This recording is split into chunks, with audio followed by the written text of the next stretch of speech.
Vai kādreiz ir bijusi tāda sajūta? Pieņemts kāds lēmums, un pēc tam prātā doma, kāpēc es īsti tā izdarīju? Tā it kā kāds neredzams spēks būtu galvā pagriezis slēdzi.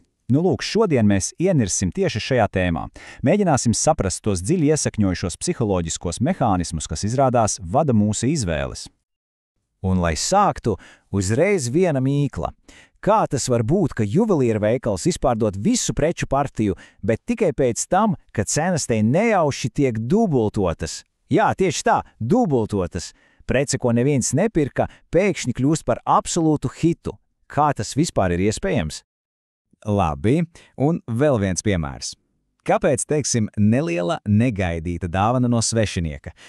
Kaut vai parasta kolas pudele var radīt tik spēcīgu pienākumu sajūtu, ka cilvēks pēc tam ir gatavs piekrist daudz lielākam lūgumam. Un pat tad, ja tas, kurš lūdz, nemaz nav simpātisks. Nē, tā nav nekāda maģija, tā ir tīra psiholoģija. Tātad lēmumi autopilotā, mūsu mentālie izšķeļi. Un lūk, kur ir tas āķis. Izrādās, šāda pirmajā brīdī pilnīgi iracionāla rīcība patiešām nemaz nav nejauša. Tās visas ir sekas automātiskām programmām, kuras mūsu smadzenes ir iemācījušās palaist, lai, pavisam vienkārši, taupītu enerģiju. Zinātniski to sauc par eiristiku, jeb fiksētiem rīcības modeļiem, bet būtībā tie ir tādi kā mentālie īšceļi. Mūsu smadzenes tos izmanto, lai pieņemtu ziberīgus lēmumus, neanalizējot katru sīkumu. Padomājiet paši, informācijas apjoms ir milzīgs, tā vietā, lai katru reizi visu rūpīgi svērtu un analizētu, mēs vienkārši paļaujamies uz pārbaudītiem šabloniem, un lielākoties jau tie nostrādā. Un Roberts Čaldīni, viens no vadošajiem pētniekiem šajā jomā, ir radījis vienkārši ģeniālu metaforu šim procesam. Viņš to sauc klikšķ un iedūcās. Iedomājieties, kāds konkrēts stimuls ir tas klikšķis, un tas klikšķis palaiž veselu, automātisku un iepriekš ieprogrammētu rīcības ķēdi, to dūcienu. Un, lai to saprast vēl labāk, ir viens klasisks eksperiments ar tītereni. Tātad mātei tīterenei mātes instinktu iedarbina tikai un vienīgi viena lieta – viņas cālēnu čiep-čiep skaņa. Viņa nikni uzbrūk savam dabiskajam ienaidniekam, seska izbāzenim. Bet tik līdz šajā pašā izbāzenī ievieto mazu skaļruni, kas atskaņo to čiep-čiep skaņu. Notiek kas neticams.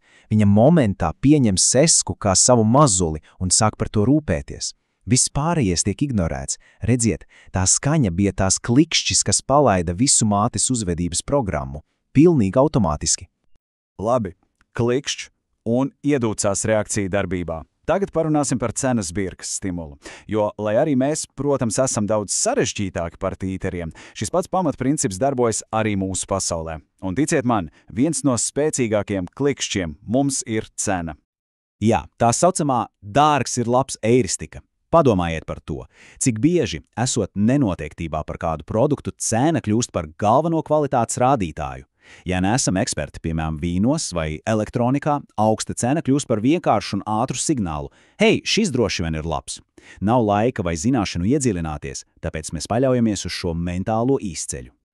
Un te nu mēs atgriežamies pie stāsta par tirkīza rotas lietām.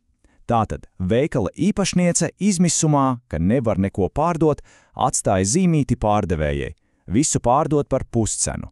Bet pārdevēja pārprot un dubulto cenu visām rotām.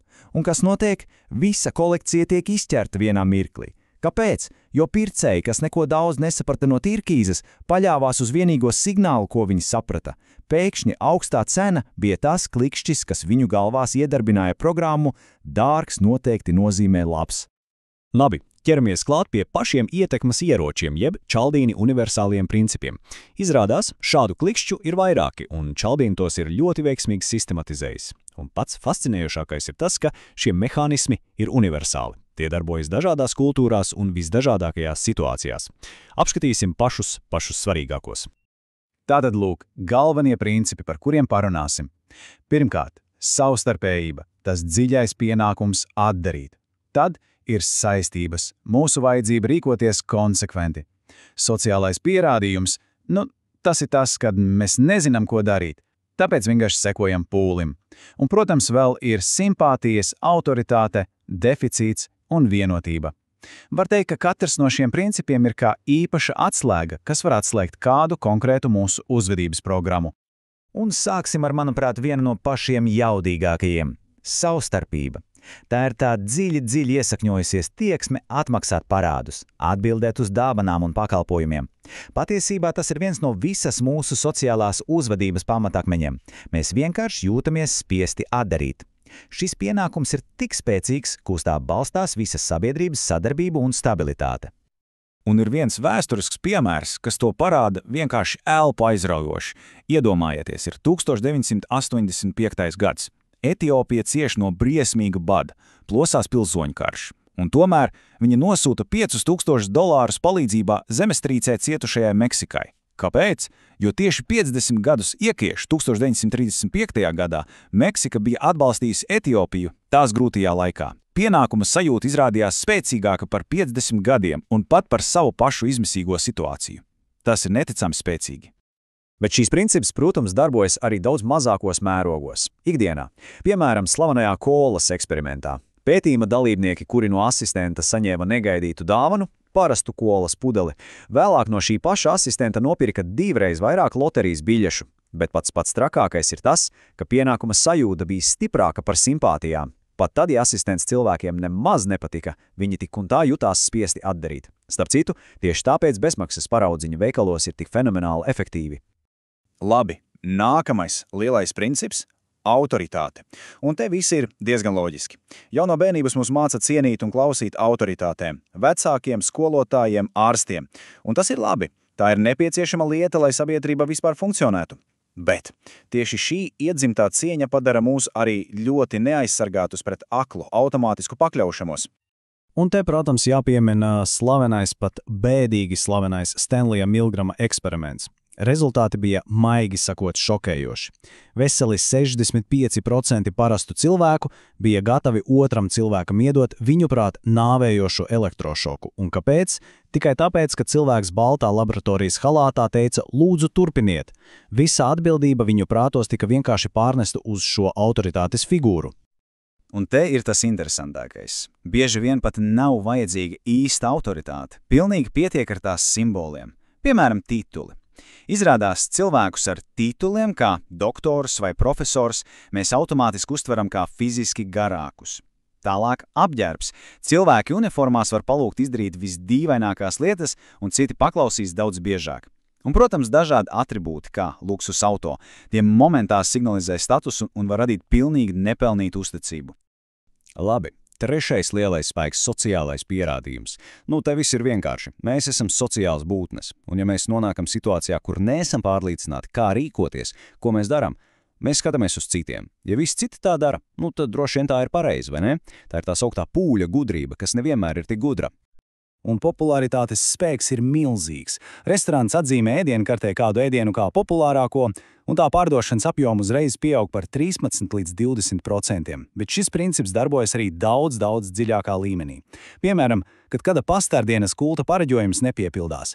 Loģiski būtu atzīt kļūdu, vai ne? Bet nē, bieži vien viņi sāk vēl aktīvāk vērvēt jaunus biedrus. Kāpēc? Jo fiziskā realitāte viņus ir pievīlusi, tāpēc viņiem izmisīgi ir vajadzīgs sociālais pierādījums.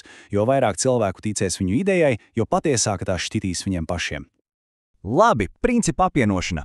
Tā saucamais reizināšanas efekts. Un lūk, te mēs nonākam pie paša interesantākā, jo šie ietekmes ieroči visspēcīgāk darbojas nevis katrs par sevi, bet gan kombinācijā. To efekts nevis vienkārši summējies, tas bieži vien reizinās. Un te ir viens lielisks mūsdienu piemērs, ko noteikti ir redzējis ik viens, kurš iepērks internetā. Tā slavenā frāze "noliktavā atlicis tikai viens produkts", un 15 cilvēki šobrīd skatās šo preci. Ticiet man, katrs vārds šajā teikumā ir rūpīgi pārdomāts, lai nospiestu uzreiz vairākas psiholoģiskās pogas. Paskatīsimies, kā tas strādā. Pirmā daļa. Noliktavā atlicis tikai viens. Tas ir tīrs deficīta princips. Tas momentā rada steidzamību un tās bailes kaut ko palaist garām, vai ne? Un otrā daļa. 15 cilvēki šobrīd skatās. Tas savukārt ir klasisks sociālais pierādījums. Tas ne tikai pasaka, ka prece ir populāra, bet arī rada konkurences sajūtu. Citi arī to grib. Saliekot abus kopā, tiek radīts milzīgs spiediens rīkoties ātri un bez domāšanas. Labi, un ko ar visu šo informāciju tagad darīt? Jāveido apzinātības vairogs. Galvenais secinājums nav tāds, ka tagad visur jāmeklē sazvērstības. Nē, gluži pretēji. Izpratne par šiem principiem dod spēku. Tā ir iespēja beidzot pāriet no tās automātiskās klikšķ un iedūcās reakcijas uz apzinātu, pārdomātu izvēli. Jo tagad, zinot, kā šie mehānismi strādā, tos var sākt pamanīt visur – mārketingā, politikā, pat ikdienas sarunās. Un tas dod iespēju uz mirkli apstāties un sev pajautāt. Paga, vai šim piekrītu, jo es tiešām tā domāju? Vai arī tāpēc, ka kāds tikko nospieda vienu no manām klikšķu pogām? Un tas arī ir tas galvenais jautājums, ar ko šo analīzi noslēgt. Tagad, kad šīs neredzamās aukliņas ir kļuvušas redzamas, ir vērts sākt pamanīt, kurš tās rausta.